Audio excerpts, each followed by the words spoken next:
Good morning और friend सभी का डेफोडिल कोचिंग संस्थान में हार्दिक स्वागत है, अभिनंदन है।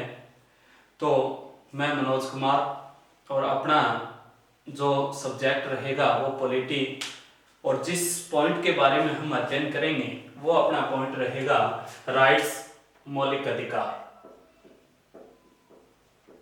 आपसे पूछ ले कि जो हम पढ़ते आ रहे हैं कि मौलिक अधिकार हमें मिले हैं बचपन से, हम इनके बारे में अध्ययन कर रहे हैं कि राइट्स जो मौलिक अधिकार हैं, सबसे पहले हमें ये पता होना चाहिए कि ये उद्भव बने कहां से थे या निर्माण कहां से हुए थे। देखो, मौलिक अधिकारों की बात करें तो सबसे पहले हमें जाना होगा ब्रिटेन देश में। कहां जाना होगा? ब्रिटेन की 1215 की घटना हुई थी ब्रिटेन में कि जॉर्ज पंचम जब यहाँ का शासक बना था। जॉर्ज पंचम ने 1215 में किसानों को दबाने के लिए, आंदोलन को दबाने के लिए एक नियम बनाया था और उस नियम को कहा जाता है मैग्ना कार्टा। क्या कहा जाता है भाई? Magna carta. तो आपसे पूछ ले कि विश्व में सबसे पहले मौलिक अधिकार का निर्माण करने वाला जो देश था वो ब्रिटेन था। 1215 में जॉर्ज पंचम ने किसानों को दबाने के लिए मैग्ना कार्टा बनाया और यही मैग्ना कार्टा आगे चलकर मौलिक अधिकार का रूप लेता है। किसका रूप हो गया भाई? मौलिक अधिकार। तो सबसे पहले जन्मदाता, आपसे पूछ ले मौलिक अधिकारों को जन्म देने वाला जो देश है वो ब्रिटेन है। तो ब्रिटेन में जो मौलिक अधिकार हम पढ़ते हैं वो अलिखित। तो विश्व के सर्वप्रथम अलिखित मौलिक अधिकार कहाँ मिलते हैं? तो हम कहेंगे ब्रिटेन में मिलते हैं। तो ये ब्रिटेन का इतिहास है। ब्रिटेन के बाद की बात करें कि ब्रिटेन में मौलिक अधिकार ने जन्म ले लिया, जन्मदाता ब्रिटेन है। आपसे पूछ ले, ब्रिटेन जो है वो 3 देशों का समूह है। आज भी 3 देशों का समूह है और पहले भी कितने देशों का समूह था? 3 देशों का समूह था। अब आपसे पूछ ले 3 देश जैसे बात करें कि इंग्लैंड, दूसरा देश पूछ ले स्कॉटलैंड और तीसरा देश पूछ ले आयरलैंड। आज भी 3 देशों का जो समूह है वो कौन सा है? ब्रिटेन। तो 3 देशों के अंदर सबसे पहले बने थे मौलिक अधिकार, ब्रिटेन कहा जाता है। इन तीनों को मिला के ग्रेट ब्रिटेन के नाम से जाना गया है। अब पूछ ले कि ब्रिटेन में अलिखित जो मौलिक अधिकार थे वहां से ग्रहण कर लिए अमेरिका ने। किसने? अमेरिका ने। तो सबसे पहले विश्व में अलिखित मौलिक अधिकार कहाँ के हैं? ब्रिटेन के। अब अमेरिका करता है, इसका मतलब विश्व के सबसे पहले रचित मौलिक अधिकार या लिखित मौलिक अधिकार किस देश के हैं?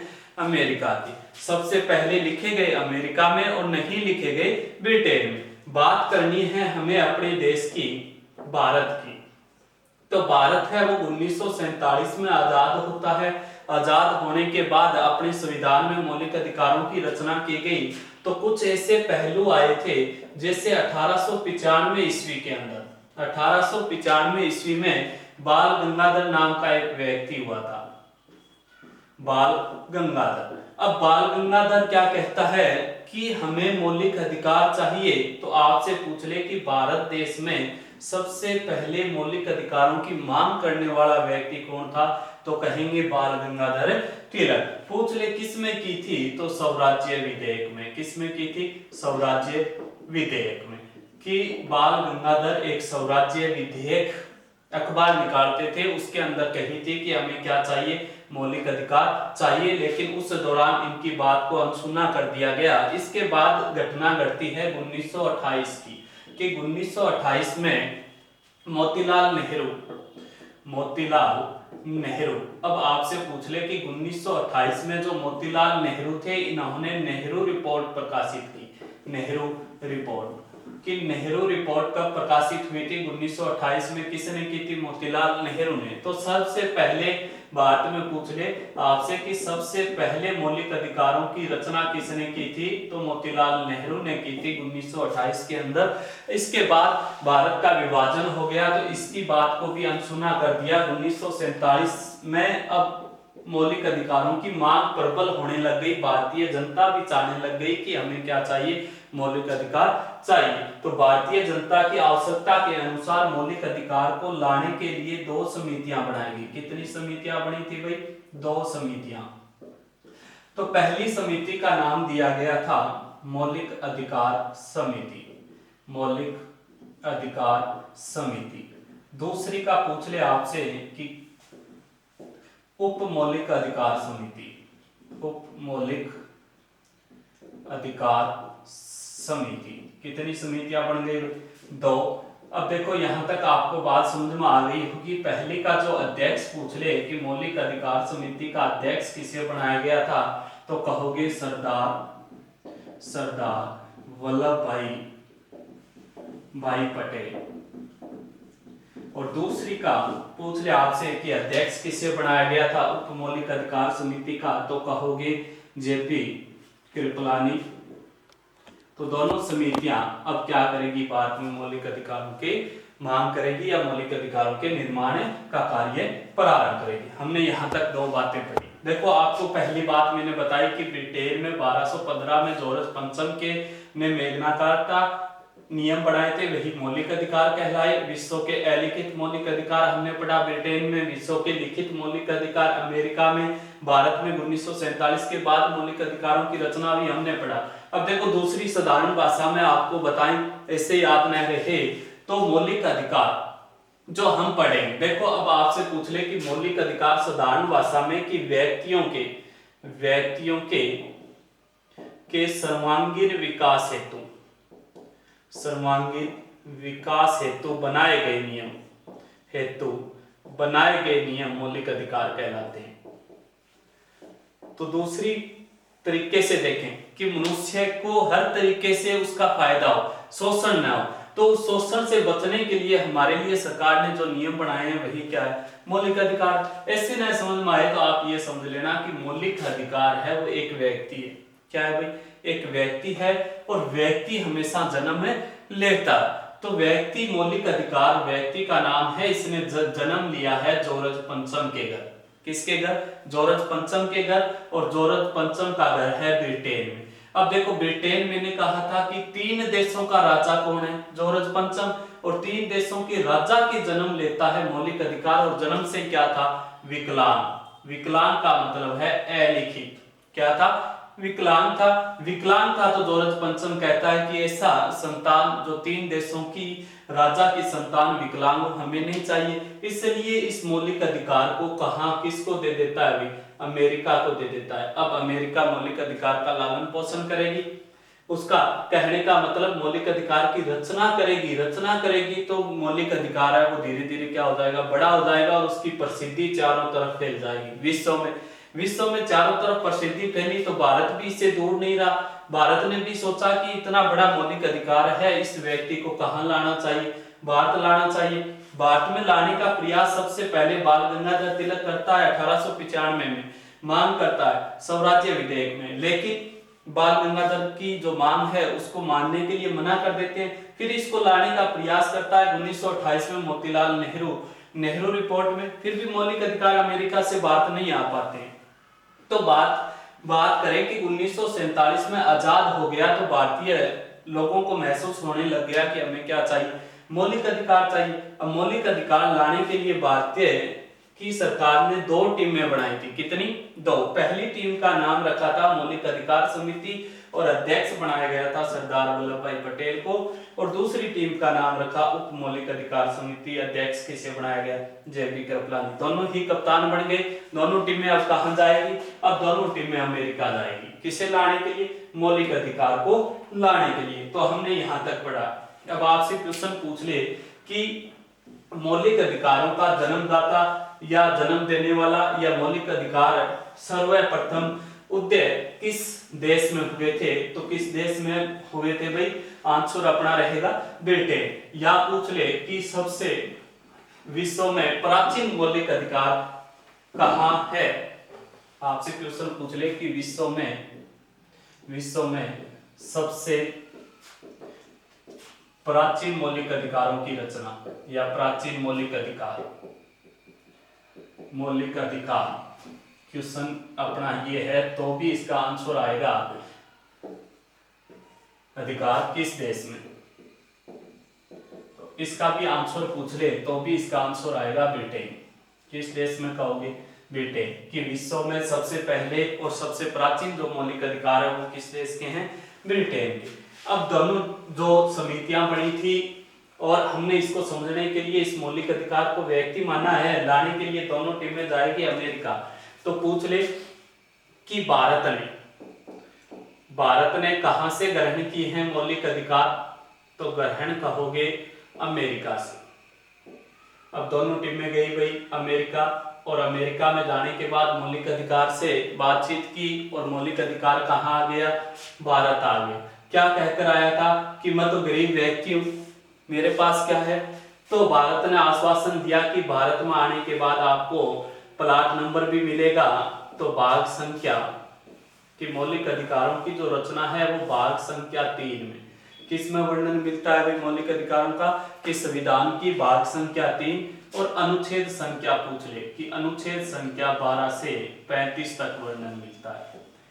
कहां तक कि भारतीय संविधान में मौलिक अधिकार भाग संख्या 3 अनुच्छेद संख्या 12 से 35 तक के वर्णन। अब भारत में रहना शुरू हो गया, भारत में मौलिक अधिकारों की रचना हो गई, कितनी समितियों के माध्यम से, 2। अब देखो मौलिक जो अधिकार था, मौलिक अधिकार, इससे संबंधित क्वेश्चन बढ़ेगा कि 1947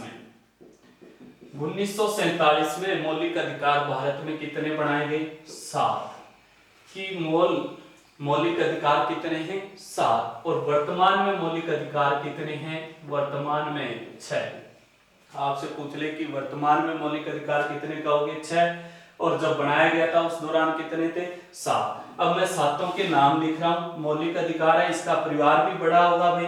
अब इसका परिवार बढ़ना प्रारंभ हो गया, भारत में रहना शुरू हो गया, तो इसके कितने पुत्र उत्पन्न हुए, सीधी सी बात है 7 पुत्र हुए। मौलिक अधिकार के कितने बेटे थे, 7 थे, एक मर गया, कितने रह गए, 6 रह गए। कि जो जन्म लेता है वो मरता है, निश्चित है, 7 जन्म लिए, एक चला गया, 6 रह गए। तो सबसे पहले नामकरण करते हैं इनका, पहला जो है वो है समानता का अधिकार, समानता का अधिकार। अब पूछ ले आपसे, पहले जो बड़ा जो मौलिक अधिकार है, सर्वप्रथम मौलिक अधिकार है समानता का। दूसरा पूछ ले स्वतंत्रता का मौलिक अधिकार। तीसरा पूछ ले आपसे 3 नंबर, तो कहोगे शोषण के विरुद्ध अधिकार।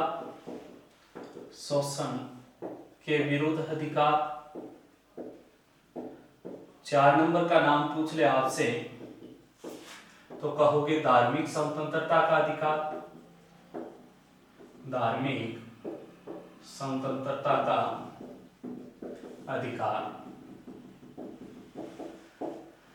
5 नंबर का पूछ ले आपसे कि 5 नंबर जो था वो शिक्षा व सांस्कृतिक अधिकार, शिक्षा व सांस्कृतिक अधिकार। और जो 6 नंबर था वो था संपत्ति का अधिकार। और 7 नंबर जो है इसका पुत्र या बेटा वो है संवैधानिक उपचारों का अधिकार, संवैधानिक उपचारों का अधिकार। तो हमने कितने भाई सीधी सी है कि मूल संविधान में कितने, मूल संविधान में 7 1947 के समय, वर्तमान में कितने, 6 मौलिक अधिकार। इससे याद न रही तो हमने माना है इसे एक व्यक्ति, और इस व्यक्ति के कितने पुत्र हुए, 7 हुए, एक मर गया, कितने रह गए, 6 रह गए। अब मरने वाला जो है वो देखो संपत्ति का अधिकार। अब ये संपत्ति का अधिकार हमें मिलेगा अनुच्छेद 31 में। किस में मिलेगा भाई, अनुच्छेद 31 में, कि इसका वर्णन, संपत्ति का जो अधिकार था इसका वर्णन अनुच्छेद 31 में था। इसे वर्तमान में क्या कर दिया गया, समाप्त कर दिया गया। कौन से संविधान संशोधन द्वारा, 44वें संविधान संशोधन द्वारा, 44वें संविधान संशोधन। इसकी भी 2 तारीखें या 2 सन है, एक जगह हमें 1978 भी याद रखनी पड़ेगी और 1979 भी याद रखनी पड़ेगी। अगर दोनों में से एक आएगी तो हमें करनी होगी। कि 1978 और कुछ बुकें हमें 1979 दर्शाती है। जैसे बात करें कि अपने राजस्थान बोर्ड की बुकें हैं वो 1979 भी दर्शाती है बीए लेवल की, और 12वीं आर्ट के लेवल की 1978 दर्शाती है। तो दोनों सरे आपको याद रखनी होगी कि 44वें संविधान संशोधन द्वारा किसे हटा दिया, संपत्ति के अधिकार को। कहने का मतलब है मेरा कि संपत्ति का अधिकार इज ए डेड। तो पूछा जाए आपसे कि किस मौलिक अधिकार को डिलीट कर दिया गया, डेड कर दिया गया मतलब संपत्ति के अधिकार को, या किस अनुच्छेद को निरस्त कर दिया गया, अनुच्छेद 31 को। आपसे पूछ ले कि किस संविधान संशोधन द्वारा इसे हटाया गया, तो कहोगे संविधान संशोधन 44वां, सन पूछ ले 1978 या 1979 द्वारा। अब संपत्ति का अधिकार है, इसकी मृत्यु हो गई, इसे कमरा नंबर मिला था 31, मतलब अनुच्छेद 31 मिला था, इस कमरे में रहता था। और 44वें संविधान संशोधन की इसकी मृत्यु हुई, तब 44वें संविधान संशोधन 1979 इसकी बड़ा सा पोस्टर बना दिया गया। अब इसको हटाने के बाद इसकी जगह अनुच्छेद 300 कर दिया गया है। इसे क्या बना दिया गया है, याद रखना, कानूनी अधिकार। तो आपसे पूछा जा सकता है कि किस मौलिक अधिकार को हटाकर कानूनी अधिकार बनाया गया, तो कहोगे कि संपत्ति का जो मौलिक अधिकार था उसे हटा के क्या बना दिया है, अनुच्छेद 300 के माध्यम से कानूनी अधिकार बना दिया। अब कितने रह गए, 6। अब देखो 6 थे। अब समानता का अधिकार है, इसका वर्णन हमें मिलेगा अनुच्छेद 14 से 18 कि पूछ ले कि समानता के अधिकार का वर्णन अनुच्छेद 14 से 18। 2 नंबर जो स्वतंत्रता वाला है इसका वर्णन हमें मिलेगा अनुच्छेद 19 से 22 तक। तीसरा पूछ ले शोषण के विरुद्ध जो अधिकार है इसका वर्णन हमें मिलेगा 23 और 24 में। धार्मिक स्वतंत्रता वाला है इसका वर्णन मिलेगा 25 से 28 के अनुच्छेद संख्या 25 से 28 तक। शिक्षा और सांस्कृतिक वाले का 29 और 30 अनुच्छेद, संपत्ति का 31 है वो निरस्त कर दिया, और इसका वर्णन मिलेगा अनुच्छेद 32 के। 7 उत्तर थे, 1 मर गया, 6 रह गए। अब 6 की बात करें कि 6 थे वो धीरे धीरे बड़े हो गए तो ये अलग अलग होने लग गए, तो इसको ये अलग हुआ तो इसे कमरा जो है 14 से 18 तक कमरे मिले, इन्हें 19 से 22 तक कमरे मिले, इसे 23 और 24 नंबर कमरा मिला। धार्मिक स्वतंत्रता वाले को 25 से 28 नंबर कमरा मिला, और शिक्षा व सांस्कृतिक वाले को 29 और 30 नंबर कमरा मिला। बात करें संवैधानिक उपचार वाले को अनुच्छेद 32 वाला कमरा मिला। अब हम पढ़ेंगे जो बड़ा ही बड़ा है इसकी क्या विशेषताएं हैं, कि समानता का जो अधिकार है वो क्या महत्व रखता है अपने जीवन में। तो ये क्या कहता है भाई कि इसका नाम ही समानता है, तो ये क्या रखेगा कि सभी भारतीय लोग, चाहे वो धर्म के मामले में हो, चाहे किसी कानूनी मामले में हो, चाहे बात करें सरकारी मामले में हो, चाहे शिक्षा के मामले में हो, चाहे रंग के मामले में हो, सभी क्या है, समान है। किसी भी प्रकार का उनके साथ क्या नहीं हो सकता, भेदभाव नहीं हो सकता। तो अनुच्छेद हमने 14 से 18 तक वर्णन करेंगे। कितने अनुच्छेदों का, अनुच्छेद 14 से 18 बात करेंगे। सबसे पहले अनुच्छेद 14 की, अनुच्छेद 14। अब आपसे पूछ ले कि अनुच्छेद 14 हमें क्या कहता है। अनुच्छेद 14 हमें कहता है कानून के समक्ष समानता, कानून के समक्ष समानता, कि अपना जो कानून बना हुआ है उसके समक्ष सभी क्या हैं, समान। तो कानून की नजरिए में हम चाहे भारत का कोई भी इंसान हो, व्यक्ति हो, पुरुष हो, महिला हो, बालक हो, बुजुर्ग हो, तो सभी प्रकार के कानून का दोषी अगर पाया जाता है तो सभी क्या हैं, समान, सभी को सजा मिलेगी। चाहे वह, कहने का मतलब है कि अमीर हो, गरीब हो, किसी भी प्रकार का भेदभाव नहीं किया जाएगा। अब पूछ ले कि अनुच्छेद 14 भी 2 प्रकार का है। ये क्वेश्चन ध्यान में रखना कि अनुच्छेद 14 कितने प्रकार का मिलेगा आपको, 2 प्रकार का मिलेगा। एक अनुच्छेद 14 है जो हम पढ़ रहे हैं कि कानून के समक्ष समानता, ये हमने लिया है ब्रिटेन से, कि कानून के समक्ष जो समानता है वो कहां से लिया हमने, ब्रिटेन से ग्रहण किए। दूसरा पूछ ले कि दूसरा जो अनुच्छेद 14 है वो अमेरिका से लिया है। कहां से लिया है, अमेरिका से। दूसरा ये कहता है कि जो कानून के समक्ष समान ब्रिटेन वाला तो कह रहा है कि सभी समान है, चाहे वो किसी भी प्रकार की परिस्थिति वाला क्यों ना हो। लेकिन ये अमेरिका वाला क्या कह रहा है कि कानून के समक्ष लाचारी वाली समानता, लाचारी, ये ध्यान में रखना कि लाचारी को ध्यान में रखते हुए जो समानता दी है, वो कहने का मतलब कि एक विकलांग व्यक्ति है, कुछ नहीं कर पा रहा, और वह विकलांग व्यक्ति किसी कारणवश या इतना ज्यादा लाचार हो गया, उसे चोरी करनी पड़ गई, तो वो तो अपने इस 14 वाले के तहत तो वो कानून के समक्ष समान है। लेकिन ये भी देखना चाहिए कि उस व्यक्ति ने चोरी किस आधार पे किया, और उसी चोरी के आधार पर उसकी सजा का निर्धारण होना चाहिए। किस व्यक्ति ने क्यों किए, उनकी परिस्थितियों को ध्यान में रखते हुए। तो क्या कहोगे, कानून के समक्ष परिस्थितियों को ध्यान में रखते हुए समानता वाला जो हमने लिया है वो कहां से लिया है, अमेरिका से लिया। और कानून के समक्ष समानता हमने कहां से लिया, ब्रिटेन से लिया। तो दो प्रकार के हैं अनुच्छेद 14, आपको याद रखने हैं कि एक तो हमने अमेरिका से ग्रहण किया और एक ब्रिटेन से। अब देखो, देखने में बहुत सुंदर लग रहा है ये, लेकिन इसका अपवाद भी है कि कानून के समक्ष समान दो व्यक्ति नहीं होते हैं, दो पद नहीं होते हैं। व्यक्ति तो होते हैं लेकिन पद, राष्ट्रपति और राज्यपाल, कि अपने देश का जो राष्ट्रपति होता है और देश का अलग अलग राज्यों का जो राज्यपाल होता है वो कानून के समक्ष समान नहीं होते हैं। आपसे पूछ ले कि क्यों नहीं होते हैं राष्ट्रपति कानून के समक्ष, तो देश का क्या होता है भाई, वो देश का प्रथम नागरिक होता है।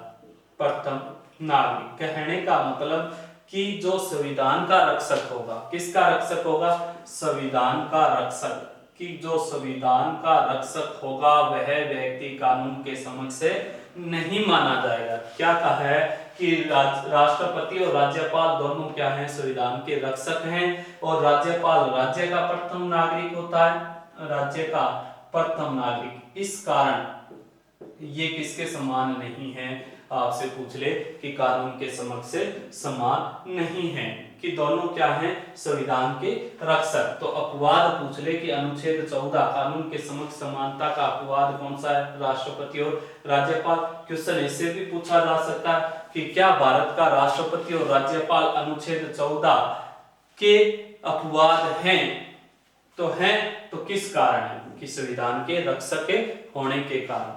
तो याद रखना। अब 15 नंबर चलें, अनुच्छेद 15 या 15 नंबर कमरा हमें क्या कह रहा है, कि इसे मिला था जब ये अलग हुआ था, तो ये कह रहा है धर्म, जाति, वर्ण, लिंग,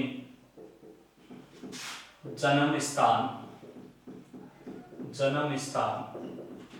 के आधार पर भेदभाव का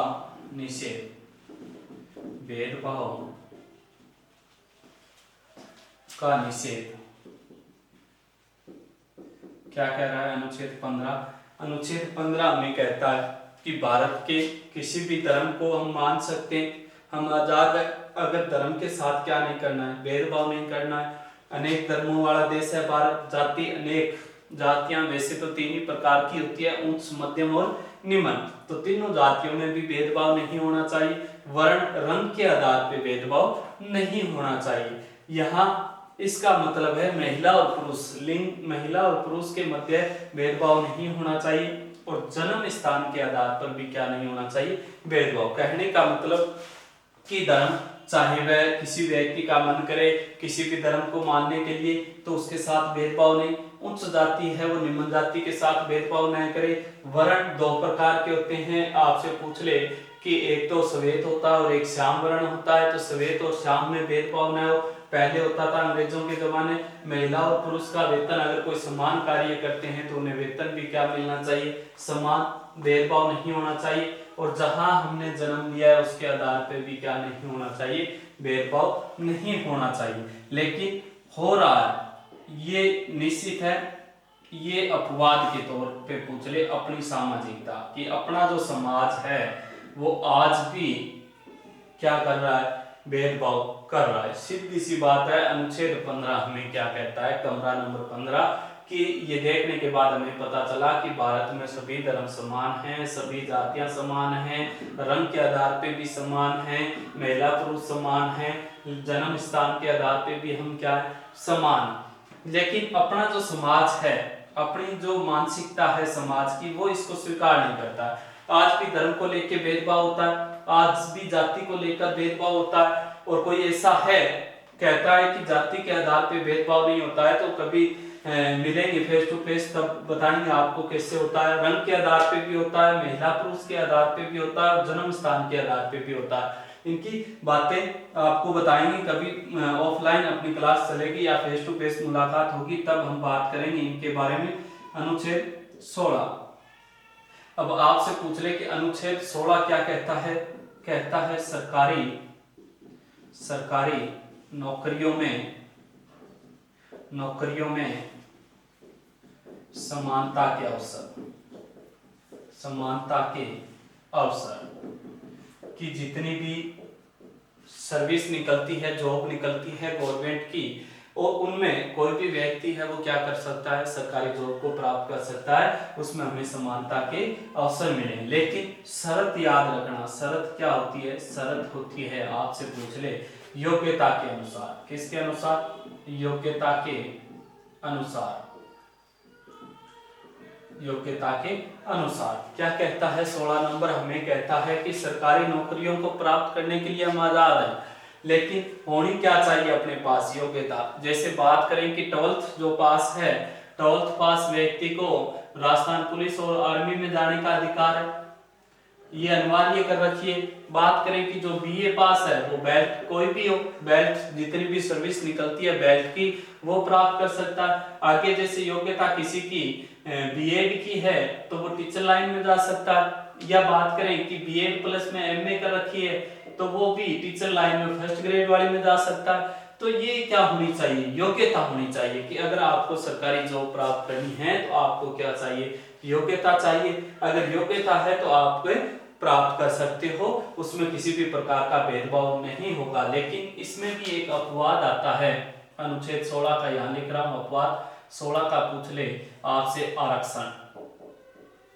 आरक्षण कि अनुच्छेद 16 का जो अपवाद है वो क्या है? आरक्षण। आरक्षण नाम की एक बात करें कि मिला हुआ है लोगों को, दलित वर्ग के लोगों को कह सकते हैं या पिछड़े हुए लोगों को मिला हुआ है। उस आरक्षण के माध्यम से क्या हो रहा है भाई?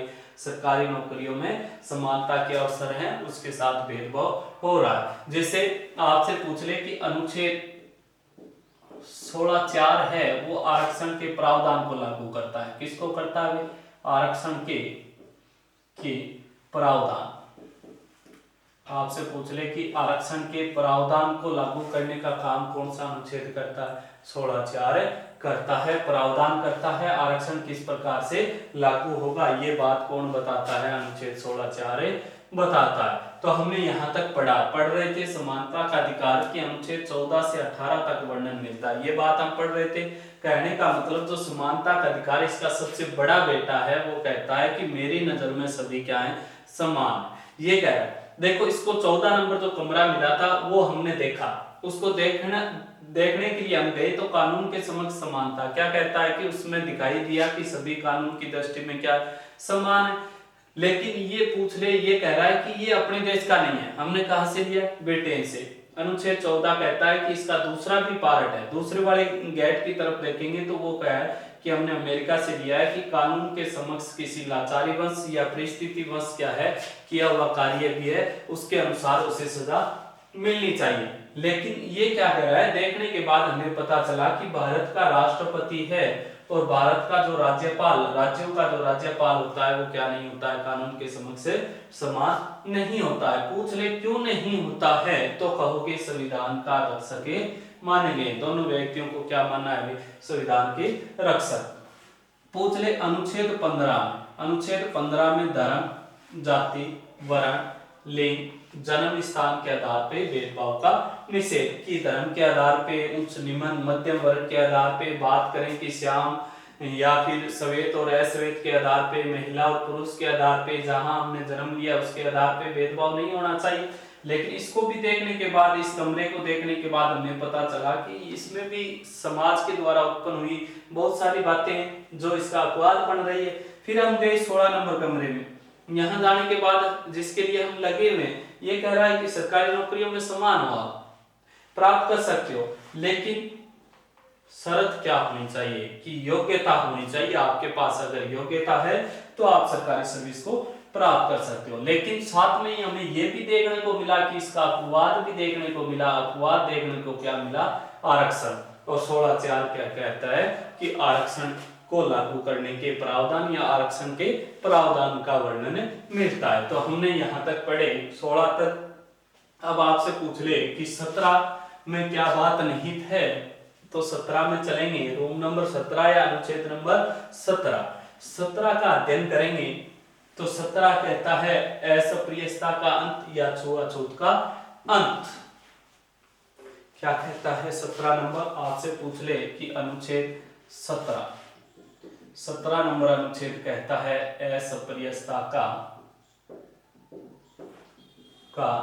अंत, या फिर कह सकते हैं कि छुआछूत का अंत। छूत का अंत कि कोई भी व्यक्ति है वो उच्च जाति और निम्न जाति के आधार पे क्या नहीं करेगा? भेदभाव। कहने का मतलब है कि पहले या बात करें कि ऐसा स्थान जहां पे उच्च जाति निम्न जाति के साथ भेदभाव करती थी। किस प्रकार से? जैसे कि उनके जितने भी साधन होते थे वो अलग होते थे खाने पीने के, उसके आधार पे। कि कहने का मतलब है कि खाना पीना उसके आधार पे जो भेदभाव होता है उसको क्या कर दिया गया है? समाप्त कर दिया गया। सबसे पहले इस अनुच्छेद 17 को ध्यान में रखते हुए 1955 में अधिनियम बनाया गया था। अधिनियम कि इसके तहत कोई व्यक्ति 1955 में बनाया गया था कि कोई भी व्यक्ति है छुआछूत करेगा तो उसे कठोर सजा का प्रावधान दिया गया। और सजा क्या है भाई? कि 500 रुपए जुर्माना। आपसे पूछ ले कितने रुपए जुर्माना लगता है? कोई व्यक्ति छुआछूत करता है 500 रुपए जुर्माना लगता है और 6 माह की जेल होती है। 6 माह की जेल। तो ये कह रहा है हमें अनुच्छेद 17 क्या कह रहा है कि असप्रियता का अंत या छुआछूत का अंत, की किसी भी व्यक्ति के साथ भेदभाव न करना। 1955 का अधिनियम बना दिया गया है सर्वप्रथम। इसके तहत 500 रुपए जुर्माना और 6 माह की जेल का प्रावधान है। और इसका अपवाद भी है। अपवाद है अपने सामाजिकता, अपना समाज। आपसे पूछ ले अनुच्छेद 17 का अपवाद कौन सा है, तो कहोगे सामाजिकता या अपना समाज है। आज भी क्या कर रहा है? भेदभाव कर रहा है। फिर पूछ ले कि अनुच्छेद 18, आपसे अनुच्छेद 18 की बात करें। अनुच्छेद 18 या कमरा नंबर 18। कमरा नंबर 18 हमें कहता है उपाधियों का अंत। किसका अंत भाई? उपाधियों का अंत। अब देखो उपाधियों का अंत कि जैसे सर, महात्मा या फिर ये इस प्रकार की जो उपाधियां मिलती थी उनको क्या कर दिया गया? समाप्त कर दिया गया। तो आपसे पूछ ले कि सर, महात्मा जैसी उपाधियां या बापू जैसी जो उपाधियां दी जाती थी पहले, उनको क्या कर दिया गया? बंद कर दिया गया है। और पूछ ले कि बंद करने के बाद भी हम कौन सी उपाधियों को ग्रहण कर सकते हैं? शिक्षा व सेना की उपाधियों को ग्रहण कर सकते हैं। कौन सी? कि शिक्षा पढ़कर हम कोई भी उपाधि ले सकते हैं और सेना में भर्ती होकर हम कोई भी उपाधि ले सकते हैं। उसके अलावा किसी भी प्रकार की हम क्या नहीं ले सकते? उपाधि नहीं ले सकते। अगर आपको लेनी है तो हमें निर्भर रहना पड़ेगा या मंजूरी चाहिए राष्ट्रपति की। अगर किसी व्यक्ति को उपाधि ग्रहण करनी है तो किसकी मंजूरी चाहिए भाई?